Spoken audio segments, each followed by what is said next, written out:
D pharmacy first year का pharmaceutics हमारा है और हम लोग चैप्टर 4 देख रहे हैं, पैकेजिंग ऑफ फार्मास्यूटिकल्स। फार्मास्यूटिकल्स का पैकेजिंग क्या है और कैसे किया जाता है पैकेजिंग, और उसमें कौन कौन से क्या क्या चीज़ों की ज़रूरत पड़ती है हम लोगों को पैकेजिंग के लिए। तो आज हम लोग उसके बारे में बात करेंगे। और गाइज, मैं नितेश कुमार आप लोगों का बहुत बहुत स्वागत करता हूं अपने यूट्यूब चैनल पर। तो चलिए आज हम लोग देखेंगे पैकेजिंग के बारे में। क्या होता है पैकेजिंग? पैकेजिंग वो प्रक्रिया होती है जिसके द्वारा जो फार्मास्यूटिकल जो भी फार्मास्यूटिकल प्रोडक्ट बनाते हैं हम लोग, उसको उपयुक्त रूप से पैक किया जाता है ताकि उनके मैन्युफैक्चरिंग से लेके मैन्युफैक्चरिंग के टाइम हो गया तो उसको पैकेजिंग को ट्रांसफ़र किया जाता है। फिर उसके पैकेजिंग से लेके उसके खपत होने तक, यानी कि उसके यूज में लाने तक उसके चिकित्सकीय प्रभावशालीता, यानी कि जो उसका थेरेप्यूटिक इफेक्टिवनेस है, वहाँ तक उसको बरकरार बनाए रखता है पैकेजिंग। उसको पैकेजिंग बोलते हैं। यानी सिंपल भाषा में समझे तो पैकिंग हमारा वो होता है जो कि जैसा कि हम लोग दवाई बनाते हैं, तो कोई भी दवा हम लोग खाते हैं तो उसके थेरेप्यूटिक इफेक्टिवनेस को बचाने के लिए उसको पैक किया जाता है। जब भी हम लोग दवाई को खाएं तो उसका इफेक्ट हो हमारे बॉडी के ऊपर। तो ये तो हमारा हो गया पैकेजिंग। अभी हमारा नेक्स्ट टॉपिक है कंटेनर। कंटेनर क्या होता है? कंटेनर एक ऐसा वेसल बोल सकते हैं या डिवाइस होता है जिसमें कि फार्मास्यूटिकल जो डोजेस फॉर्म होता है, जो भी प्रोडक्ट होता है फार्मास्यूटिकल प्रोडक्ट, उसको होल्ड करके रखा जाता है। और क्लोजर नेक्स्ट है हमारा क्लोजर। क्लोजर क्या होता है? क्लोजर भी कंटेनर का ही एक हिस्सा होता है जिससे कि कंटेनर को बंद और खोला जाता है। तो ये तो हमारा हो गया क्लोजर। अभी हम लोग नेक्स्ट टॉपिक में देखेंगे कंटेनर के डिजायरेबल फीचर्स, मतलब कौन कौन से डिजायरेबल फीचर्स होते हैं कंटेनर के और होने चाहिए इस टाइप के कंटेनर। तो गाइस, कंटेनर उस टाइप का होना चाहिए जैसे कि कंटेनर को एक एम्प्टी कंटेनर होता है, उसको फिल्ड किया जाता है तो उसमें जो यांत्रिक शक्ति होती है वो उसको मिलनी चाहिए, यानी कि उसमें जो सफिशिएंट मैकेनिकल स्ट्रेंथ होता है वो कंटेनर के अंदर होना चाहिए फिलिंग के दौरान। और जब इसको क्लोज किया जाता है या फिर ट्रांसपोर्ट किया जाता है तो वो सब उसके अंदर होना चाहिए। और क्या क्या कंटेनर के अंदर होना चाहिए? तो जब कंटेनर के अंदर प्रोडक्ट भर दिया जाता है तो उसको कुछ ऐसे प्रोडक्ट होते हैं जो कि फिलिंग के बाद, यानी कि फार्मास्यूटिकल इंग्रेडिएंट उसमें फिल हो जाता है तो बाद में उसको स्टरलाइजेशन किया जाता है। तो कंटेनर हमारा इस टाइप का होना चाहिए कि उसको स्टरलाइजेशन के दौरान जो हीट होता है उससे हीट का कोई भी इफेक्ट कंटेनर पे नहीं होना चाहिए। इस टाइप का हमारा कंटेनर होना चाहिए। और वह कंटेनर जो हमारा प्रोडक्ट है कंटेनर के अंदर, उससे कुछ भी रिएक्ट नहीं करना चाहिए। इस टाइप का हमारा कंटेनर होना चाहिए। और जो हमारा इन्वायरमेंटल डेंजर होता है उससे प्रोडक्ट को कंटेनर बचाना चाहिए। और गाइस, नेक्स्ट फीचर की बात करें तो हमारा कंटेनर कॉस्ट में भी लो होना चाहिए, ज़्यादा हायर कॉस्ट नहीं होना चाहिए इसका। और लेबलिंग के दौरान होने वाला, जैसे कि लेबलिंग के दौरान कोई भी ऐसा कंटेनर होता है जिसका सरफेस ये सब एकदम प्लेन होता है, जिस पे कि लेबलिंग काफ़ी अच्छे तरीके से नहीं होता। तो हमारा कंटेनर इस टाइप का होना चाहिए ताकि उस पर लेबलिंग काफ़ी अच्छी तरीके से हो पाए। कुछ इस टाइप का हमारा कंटेनर का फीचर्स होना चाहिए।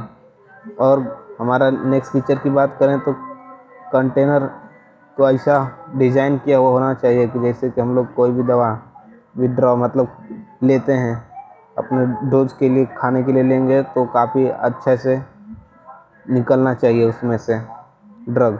कुछ इस टाइप का हमारा कंटेनर होना चाहिए। अभी तो गाइज, हम लोग नेक्स्ट टॉपिक की बात करें तो हमारा नेक्स्ट टॉपिक है कि कौन कौन से मटेरियल हैं जिसका उपयोग करके कंटेनर को बनाया जाता है।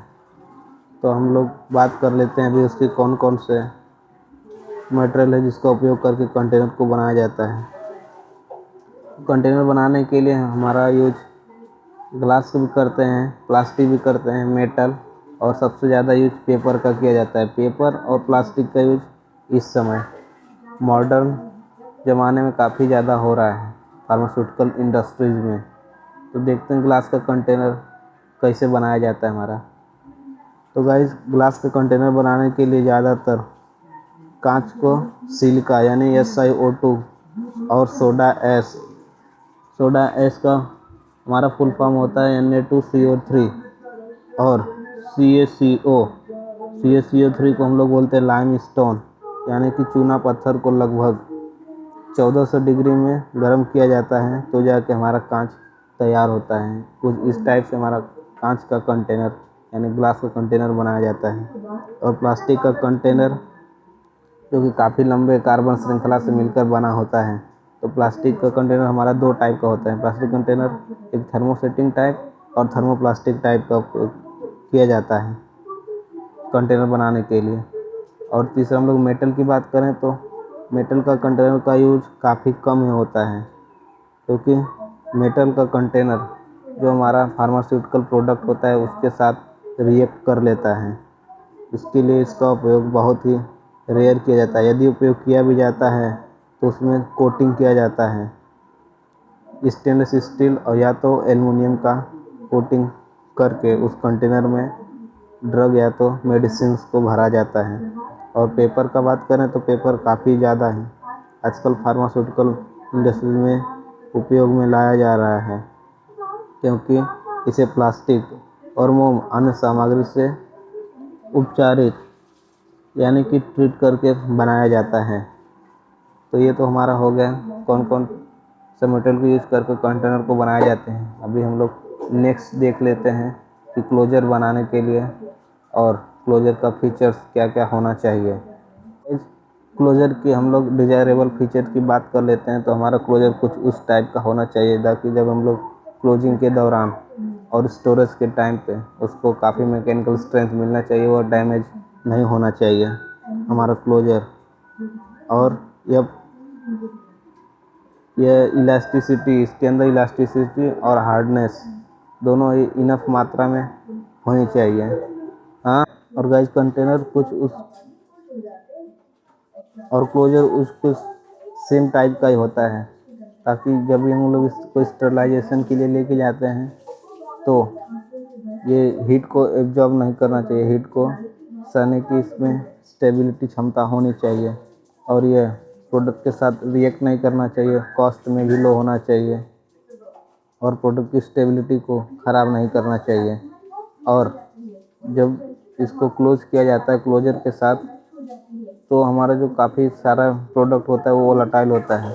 तो क्लोजर के अंदर वो होना चाहिए कि उस वोलेटाइजेशन जो हमारा प्रोडक्ट है वोलेटाइजेशन नहीं होना चाहिए, उससे हमको बचाना चाहिए। और ट्रांसपोर्टेशन के दौरान और हैंडलिंग के दौरान उसमें कुछ प्रिवेंट हमारा लॉस नहीं होना चाहिए प्रोडक्ट, कुछ इस टाइप का हमारा क्लोजर होना चाहिए।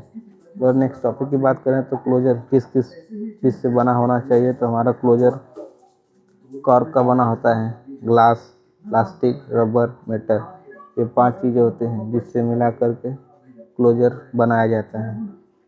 गाइस, क्लोजर की कंस्ट्रक्शन की बात करें तो वह कॉर्क का बना होता है। कॉर्क क्या होता है? कॉर्क यह आप लोगों ने कभी न कभी सुना ही होगा। ओक एक ट्री होता है जिसके बार्क यानी छाल से प्राप्त लकड़ी से इसको बनाया जाता है। ये स्टॉपर के रूप में प्रयोग किया जाता है कॉर्क को। और ग्लास का बना होता है। ग्लास का जो हमारा क्लोजर होता है उसको स्टॉपर के रूप में बनाया जाता है। ज़्यादातर उसको स्टॉपर के लिए ही यूज में लाया जाता है। और तीसरा प्लास्टिक होता है। प्लास्टिक का क्लोजर दिन पर दिन बहुत ही ज़्यादा पॉपुलर होता ही जा रहा है क्योंकि यह बहुत ही चीप और यूज़ करने में भी काफ़ी इजी होता है। तो इसका प्लास्टिक का उपयोग काफ़ी ज़्यादा किया जा रहा है। और रबर की बात करें तो रबर में नेचुरल लेटेक्स होता है। जितना भी हमारा आवी फ्लूइड बॉटल्स होता है वो सब को क्लोज करने के लिए इसका रबर का इस्तेमाल किया जाता है। और हमारा नेक्स्ट है मेटल। तो मेटल का उपयोग भी उसमें किया जाता है। आप लोगों ने कभी न कभी देखा होगा सलाइन वलाइन का बॉटल होता है, फ्रूट्स का बॉटल होता है, तो उसका रबर के ऊपर भी एक प्लेट का, टीन का प्लेट का लगा हुआ या तो एल्यूमिनियम का प्लेट का लगा हुआ मेटल का एक क्लोजर होता है। उसका उपयोग किया जाता है। तो गाइस आज हम लोगों ने देखा ये सब टॉपिक के बारे में। तो इन सब लेक्चर काफ़ी लंबा हो गया है। आज हम लोगों ने कवर किया topic packaging of pharmaceuticals, packing, container, closure और डिजायरेबल फीचर ऑफ कंटेनर्स, तो उसका कंस्ट्रक्शन कैसे किया जाता है कंटेनर का, और डिजायरेबल फीचर्स ऑफ क्लोजर, और क्लोजर का कंस्ट्रक्शन कैसे किया जाता है। तो अब इन सब सारी टॉपिक में यदि आपको कुछ भी डाउट हो तो आप मुझे कमेंट्स में पूछ सकते हैं और मैं आपके जवाब दूंगा सवालों को। तो गाइस फिर से मिलेंगे नेक्स्ट लेक्चर में। Thank you so much.